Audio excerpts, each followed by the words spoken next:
Donald Trump caves. He always caves when you stand up to him. And this week we've seen Donald Trump cave and cave again, and he wants to accelerate his fascist behavior, but you got to step up to him. Just remember this headline, right? Nexstar Media will preempt Jimmy Kimmel's return to late night on its ABC affiliates, joining Sinclair stations. Jimmy Kimmel fought back. Then what happens? 5 or 6 days later, the news from this week, Nexstar joins Sinclair and announces Jimmy Kimmel Live's return to their affiliate networks. Why? Because he stood up and fought back. Then Donald Trump whines, I can't believe ABC fake news gave Jimmy Kimmel his job back. And then Donald Trump threatens to sue them and says, I'm going to test my theory that I should sue you because you're just an arm of the DNC. Wow. He's a baby. But you got to stand up to him. As our editor-in-chief, Ron Filipkowski, wrote on Friday, a pattern is developing where everyone who fights back against a Trump attack inevitably wins with their reputation much better than before, and everyone who caves to him looks like shit and has Trump coming back for more a month later. Whether it's the capitulating universities, the capitulating law firms, the capitulating corporations will go down in history for the pathetic, not just appeasers, but fascist enablers that they are. And people who stand up right now in this moment will keep their reputations. Now you have Donald Trump posting, Brendan Carr, chairman of the FCC, is smart, tough, and a true American patriot. He's supported by MAGA. MAGA is a loser movement. These are losers. These are lifelong losers who, for whatever reason, have just been appeased, and their immature and weird and odd behavior, for whatever reason, has been tolerated by society. Enough. Stand up to these losers and say enough is enough. Act with moral clarity and push back. As Paul Farai says, so what are Carr's achievements, Donald? Intimidating a company, Disney, into pulling a show off the air for 6 days, inducing 2 other companies, Nexstar and Sinclair, to launch a pointless boycott of the show, while 3, turning the show's host Jimmy Kimmel into a First Amendment hero and prolonging his career. Yeah, great work, Donald. Same thing as Donald Trump tries to intimidate everybody. Don't release the Epstein files. Republicans, it will be a hostile act. I'm going after anyone who shows the Epstein files to the public. That's the stuff that Donald Trump's saying. It's all a hoax. Epstein's one big hoax. No,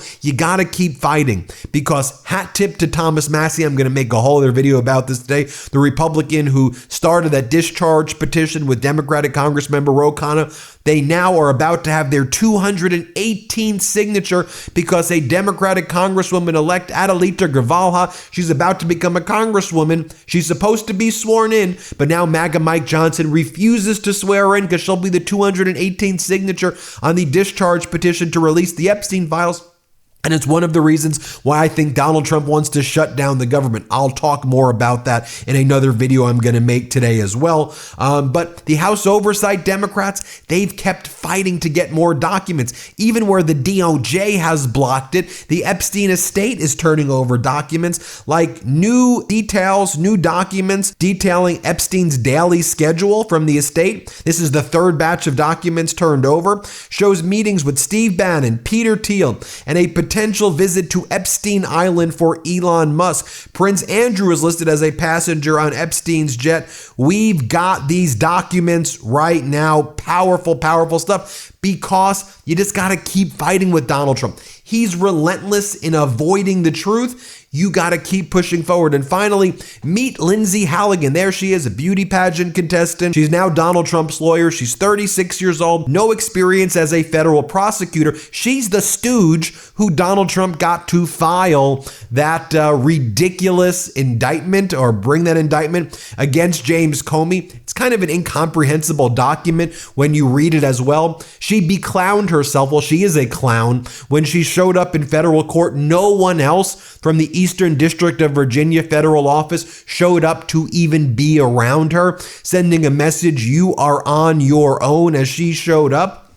And we saw James Comey fighting back. Whatever you think about the guy, and I mean, I think, I'm not a big James Comey fan based on what he did to Hillary Clinton in 2016, if I'm being totally blunt. But I respect that he's standing up and fighting back and showing if you stand up to Donald Trump, he will cave. And of course, you may have seen this, James Comey's powerful message back saying, let's do the trial. I'm here to fight. And he's going to bring in Patrick Fitzgerald, powerful federal prosecutor, who's going to go against Lindsey Halligan. It's like an NBA player going against a JV middle school athlete. Here, play this clip of Comey. Let's play it. My family and I have known for years that there are costs to standing up to Donald Trump. But we couldn't imagine ourselves living any other way. We will not live on our knees. And you shouldn't either. Somebody that I love dearly recently said that fear is the tool of a tyrant. And she's right. But I'm not afraid. And I hope you're not either. I hope instead you are engaged, you are paying attention, and you will vote like your beloved country depends upon it, which it does. My heart is broken for the Department of Justice. But I have great confidence in the federal judicial system, and I'm innocent. So let's have a trial and keep the faith. Now, to break down these events and more, I want to bring in the Alien Super Show, my favorite show here on the MeidasTouch Network. Check it out.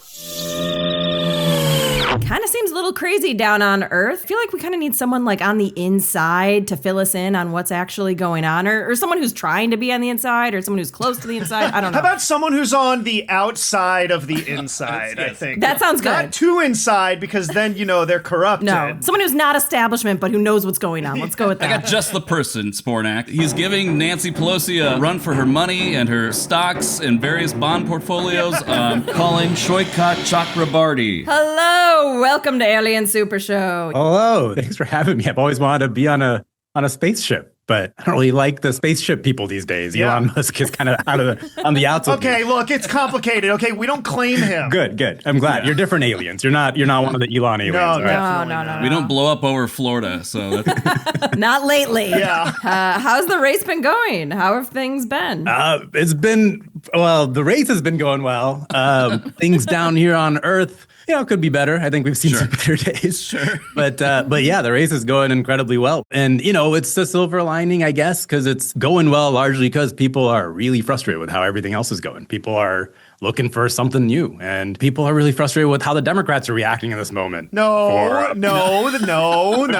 you guys disagree. I thought this would be a very controversial thing to say on this show. They're fighting the good performative fight. Yes, they're fighting every day. They're demanding meetings and writing strongly worded letters every single day. And it's a lot of work. They don't have an auto pen. Oh, that's a lot of ink. Their hands are cramping. The other day we went out door knocking, and there was a woman who was 95 years old who came down the stairway and she's ready to run for president. But yeah, she was just like, look, we need new people to be running. Like, I should not be running for Congress. It was very self-aware of her. Are you good with old ladies and old men? Like, do they love you? Do they find you charming? If you're not, you can admit it here. Because I just think you seem like the type of guy who, like, an old lady is like, he's such a nice boy. Yeah, I mean, I will say I do pretty well with... You clean up. I mean, I grew up going to, like, Indian dinner parties, and the old Indian aunties would, of course, like squeeze my cheeks and love me. And I had all the perfect, like, classical Indian music. I don't know how much that's going to work in a congressional race necessarily. Wait, should we get into this embargoed poll news? Yes. Yeah, we ran a poll, and it's pretty exciting. So the main thing that we learned from this poll is that when we tell people a positive version of just my bio, like just who I am, not even the messages, not even like the policies, which are all very popular. And we tell people a positive version of Pelosi. That's really important, right? We're not saying anything negative about her. We're saying she's like the best speaker of the House ever, got a Medal of Honor, all this stuff. We win by 6 points. And that's really wild. And, some other stuff from the poll that we learned, I think it's like 80%, over 80% of the district say it's time for a new generation of Democratic leaders, and then when you actually pull the policies, things like a wealth tax, I call for a 2% wealth tax on assets over $50 million, 83% support, right? Mm-hmm. Things like political corruption is like over 70% support. So it's Wait, It's that should be basically- way closer to 100. I feel like there's people. I want political corruption. How is the margin that big? I mean, I'm talking about like banning trading of stocks in Congress, banning the revolving door between Congress and the lobbying industry. But yes, I know that we said in our pre-interview that we wouldn't fact check you, but you did say Nancy Pelosi had a Medal of Honor. There is no way Nancy Pelosi has a Medal of Honor. Joe Biden gave Nancy Pelosi a presidential Medal of Freedom. Maybe Medal that's the word. of Freedom. Okay, we got him, guys. We got his ass. When you get a briefing from your staff on the news, what are some of the things that you're like, pass? I just don't want to hear about this. I mean, honestly, these days, it's the stuff that Trump's saying to a large extent. Like, he'll be like, Trump made a Oval Office proclamation about Tylenol. And I'll be like, okay, I don't know if I need to comment on that. Well, we're going to today. Gleep, pull up the clip of Donald Trump talking about Tylenol. Literally the first clip. Oh, I'm going. Okay, well, here we go. Holy shit, could not have picked a better example of something you don't want to listen It's to. a perfect segue. Effective immediately, the FDA will be notifying physicians that the use of well, let's see how we say that. Sound it out. Sound it out. Acetaminophen. Can you hear RFK in the background? Yeah. Just like whispering. It actually doesn't help when RFK tries to help you pronounce something. It makes it much worse. I get it. I wake up sometimes, I can't read or see straight. You know what really helps with that? Some acetaminophen. Yeah, maybe he's having a migraine right now. Does it work for strokes? Acetaminophen. Is that okay? Hooked on Phonics worked for me. Everyone looking over being like, yes, sir. Very good. They're like scribbling on the bottle to remake how it's spelled based on how he sounded it out. You got it right. Aceto man fan. Yeah, acetaminophen. Yeah, that's right. That's right, Mr. President. Set of peanut M&Ms. Don't take Tylenol. Nothing bad can happen. It can only good happen. It can only good happen. I can has cheeseburger. If life gives you lemon, drink lemon. I will say, I ran this group Justice Democrats back in 2018. We were trying to recruit people to run for office, and it was so hard for us to get anyone to agree to run until Trump got elected. And then they watch videos like this, and then there's like this overwhelming waterfall of people who's like, oh yeah, definitely I can run for office. What's the downside? It can only good happen. Tonight. All I got from the United Nations was an escalator that on the way up stopped right in the middle. Daddy does the UN. Debbie does the UN. God. Debbie does Dallas. Is that the parody? He's insinuating Trump had sex with everyone at the UN. Let's ask our congressional candidate. What do you think about that?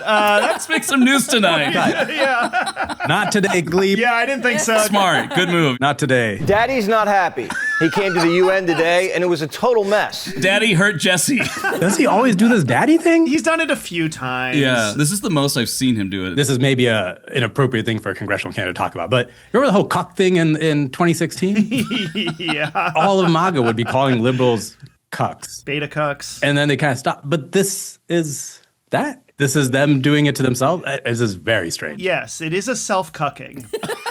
But it's done in a way, I think they're doing it in a way that's like the libs think that we love daddy, so we'll prove them wrong by calling him daddy. Like, it doesn't really... They got us. Doesn't really work. They got us there. Yeah. They got me. Trump and Melania were riding it up, and it just stopped. The First Lady lost her balance a bit, but steadied herself, thankfully. She could have been hurt. She's fine. What the hell are you talking about? It's also the way it's like a play-by-play, like we're watching a football game Yeah. of two people walking up stairs. Yeah. And then It's like that Mitch Hedberg joke. An escalator can never break. It can only become a GOP conspiracy theory. And if we find that these were UN staffers who were purposefully trying to literally trip up. It was right stare. She figured that one out while she was saying it and was so proud of herself for it. I have ended 7 unendable wars. They said they were unendable. I dreamed the impossible dream. Everyone says that I should get the Nobel Peace Prize for each one of these achievements. All of you are saying that, right? all of us. Everyone in this room. Everyone who's ever lived. But for me, the real prize will be the sons and daughters who live to grow up. A smile on the face of a child is all the reward I need, so long as they're handing me the Nobel Peace Prize. And you know what? A couple of Emmys would be nice too. I actually I tried to look this up because I saw this and I was like, what is he even talking about? Oh, yeah. And it was stuff like Like he has ended all tension between India and Pakistan. Yes! Hate to break it to you. This is one of my favorite things. One of them is Congo and Rwanda, and then it's like Azerbaijan and Armenia. Which he couldn't even say the other day. Yeah, he couldn't even get the country right. It's like, okay, you kind of just Googled conflicts within countries and then sent out a statement about one of them. It was like, I guess we stopped it. Right. Like I haven't heard about it since then. So. I stopped the Moravian invasion of Jarinpur. The president making a pretty remarkable statement. Attorney General saying, I've reviewed over 30 statements and posts saying essentially the same old story as last time. This truth could have been an email. But did he just actually mean to send a text message to Pam and just... I don't think Trump knows how to DM. That's the theory of the universe. That's amazing. You're really right. Well, does Truth Social even have a DM function? Oh, you know what? I don't know. You don't all truth every day? None of us knows. It's that or Signal Chat, and then you get the reporters involved. Breaking news. Former FBI Director James Comey has been indicted on 2 criminal counts. Comey should be looked at. I mean, we just got to look at the 86 comment. With shells on a beach.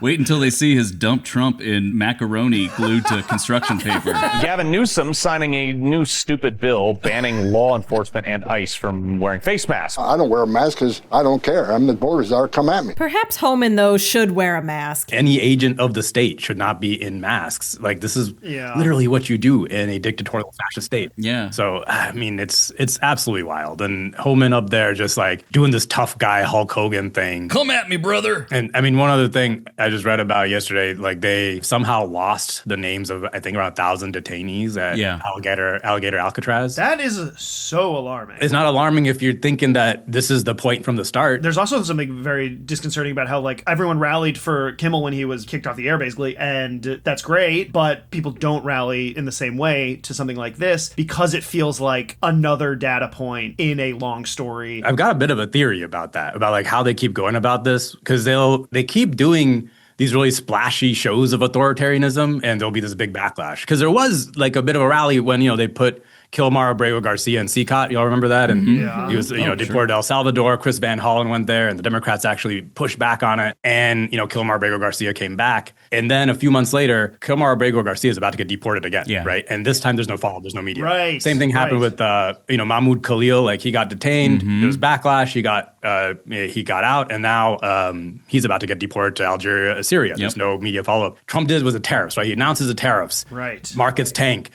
But then he goes back, and then he just keeps doing it. He's like inoculating the response. He's inoculating like the markets. I'm loving this theory. They can do this sort of authoritarianism without any consequence, and that's what I think is going to happen with Kimmel. I think Kimmel coming back on air it gives us the resistance, our victory. The media is like, all right, case closed. Yeah. I guarantee you, in a couple weeks, in another month, they're going to take another talk show host or a podcast host, and they're going to take somebody off air. Wow. But by that point, it's not news, and there's not going to be the same reaction. It's almost like those initial things are like the vaccine that they give us. It's the Operation Warp Speed for fascism. Yes. Those are the vaccines, yeah. And then that's such a good theory. That's such a good analysis. I have not heard anyone describe it that way, and I completely agree. I want to give you a chance to address this article that said you took $50,000 in cash in a bag from an undercover FBI agent to help them win government contracts. I did nothing criminal. I did nothing illegal. I just took the bag of cash, but I didn't follow through. It was a gift. It's crazy that he doesn't just say I didn't do it. Because he knows there's probably video of him taking bag of cash. Yes. Whenever you hear these like cases of corruption, the baffling thing is just like how dumb it is, right? Like how dumb. It's like, wouldn't you be a little careful here? Not only did I sacrifice my family sacrifices. I mean, I haven't lived with my wife in months. I'm jerking to lingerie ads in an old Penny's catalog. Let's get to the hottest star in Democratic politics right now. Rising star for a new generation. Imploding supernova. Nothing changes. Are you going to vote no and urge your Democratic colleagues to vote no, which will end with the shutdown? Look, we hope it doesn't come to that. But what if it does? Don't you remember, Dana, the audacity of hope? That's what I'm doing. Hope is a verb. I will say, I hate trying to comment on people's appearances, but I do like that that he put his glasses back up. Like something. Yeah, it took him long enough. You know, Chuck, like really the glasses thing is like not working in this moment. I almost didn't recognize him. Are those the new Meta glasses? Schumer's wearing AR glasses that make reality seem like it's 2012 and everyone wants to negotiate with him. I'm just confirming here, you will vote no. Is that correct? We are hoping, Dana, that he will negotiate with us. And if he so doesn't? far he hasn't. Well, I feel better knowing that. That sounded like a yes, but you can confirm that, and then I want to move on. Is that accurate? Why is it so hard? I Why is know, it so hard just for these say people it. to say one thing? To be like, here's my position, and it's what I believe. Is that so hard? God! And that's the thing is like he is kind of stating a position. It's like worse to just be doing this roundabout thing. People see this stuff and they're just like, I don't know what to believe. You just seem untrustworthy. The bottom line is we must increase our bust. We must get a better build. Even Dana Bash be like, okay, yeah, I got it. Got it. When you watch coverage of like Chuck Schumer and these interviews, are you thinking like what you would do differently? Yeah. Yeah. And it's not just the coverage, right? It's also like what I would be doing differently as a member, you know, because I think there's a role for members right now to be organizing civil society. You know, like when Trump's coming after law firms or universities and now, you know, media companies, all these companies, they fall apart when it's just these attacks one at a time. I think legislators have to actually go out, call the CEOs, start organizing them as collective blocks to try to oppose, right? That's our real bulwark against authoritarianism. Yeah. I think you got to be out there on the front lines when, you know, ICE is picking up people off the streets. You have a role as a person with power to confront them, and you can actually get them out. Like Karen Bass did that in LA. Yeah. You know, it's just a lot of like, be fleet-footed, actually respond in the moment. There's moments constantly where Democrats could be using the tools. And when those Democrats do it, they go viral for good reasons. Leader Schumer and I sent a letter laying out our position very clearly. He agreed to that meeting. We were prepared to go into that meeting, and I'm just not clear why Donald Trump is backing away from that fight. Like, after everything Trump has done, Hakeem Jeffries thinks that the thing that will actually turn the American people is the unfairness of agreeing to a meeting and then canceling last minute. Like, that will be, He RSVP'd, yes! And then he did too. What? This isn't normal. In the Democratic Party, we all show up to our meetings on time. We saw from the Tylenol thing that Trump can't really read, so it's like, why are we sending him letters? To the Honorable Mr. Trump. You've been asked numerous times if you will endorse Zohran Mamdani. We had a good meeting 2 weeks ago, a very long meeting with a lot of serious questions, and all I can tell you is I'm going to continue talking to him. What's the holdup? Dana, I only endorse after the third date. I got to continue talking to him, and that's what I'm going to do. Is part of the calculus that if you endorse a Democratic socialist, you're worried it will be damaging to your party, maybe in your chances of winning back the Senate? I'm going to continue talking to him. You can see like the wheels spinning in the back of his head is like, what are my donors going to, like, who's the guy who's going to text me angrily if I say the wrong thing right now? They don't realize how much damage they're doing to the party. Oh my God. Yes. I know. Like, it's this so much. simple thing, right? Of endorsing the Democratic candidate for mayor in New York. And they think it's not a big deal. But come 2028, when they're going to be asking for the party to unify around whoever's president, they're not going to be able to. Yeah. Like, this is fracturing the party. I want to make that decision on an individual basis, consulting with other members of the congressional delegation and beyond here in New York, and then make the decision on timing. And it's a decision that's coming sooner rather than later. He's talking about endorsing his own party's candidate the way I talk about if I'm going to trade wheat for sheep in Catan. Like, I'm like, well, when the time is right, I can give you 3, but I have to wait for the port to hit on a 7. When can we expect it? Well, sooner rather than later. That's like the Democrats' version of Trump's 2 weeks. Like, I do think like they've all got to get replaced, right? Like that's ultimately what it comes down to, because it's just they're so dead in the water. It's absolutely crazy, and they don't want to get bit. Like, we're giving them layups, you know? Like Zoran's like, here we go, and they're just like, no, we'd rather just. I agree with Saikat that they all need to be replaced, and I think Saikat has given us so many great theories in this episode, but this one about replacing them is the greatest, I think. Great replacement? In theory? In theory, this replacement would be great. Well, on that. You heard it right here. Great replacements happen. Big proponent of the Grace replacement theory. I'm going to end up on Jesse Waters after this. I know. Daddy's new friend. Yeah. Well, thank you so much for coming on the show. Thank you so much. I never thought an alien abduction would be so enjoyable and fun. We normally ask anybody like what's going on in their universe. I feel like we kind of know you're running for Congress in San Francisco, but anything you want to tell us about? Yeah, so I'm running for Congress in San Francisco against Nancy Pelosi, and we're doing canvasses every Saturday. So if you live in the Bay Area, we've been getting like 50 people at each of these, and they're really fun. That's our main thing that we're trying to build out is this massive door knocking campaign. And we now know because of that poll that if we actually talk to all the voters in San Francisco, we're going to win, right? So we just have to get the message out. But the other piece of it is, definitely go to my website. Any donation, if you don't live in the city or in the Bay Area, always helps. It helps us get the message out. But if you do live here, I'm doing a rally on October 8th. Sign up for that. It's going to be huge. It's going to be really fun. And I'd love to meet you all. The big part of this campaign is like trying to meet voters. I have to go around all the gatekeepers. I'm not trying to do endorsements. I'm just trying to talk to voters directly, right? And so as many of you as I can meet, that's the way we win. Fantastic. Sounds fun. Thank you so much. Thank you very much. Yeah, thanks so much for having me.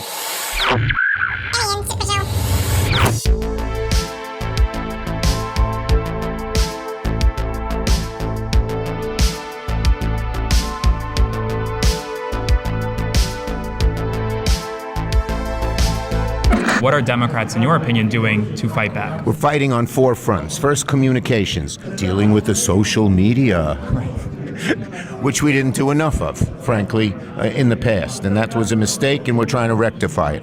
If Donald Trump really believed that he had a strong position here, then why'd you back out of the meeting, bro? Hey Humies, thanks for tuning in. If you like the show, help us invade your planet by subscribing to our YouTube channel or drop us a comment. We really love those. If you really like the show, subscribe to our Patreon where we share some bonus content. All right, okay, gotta go. Bye!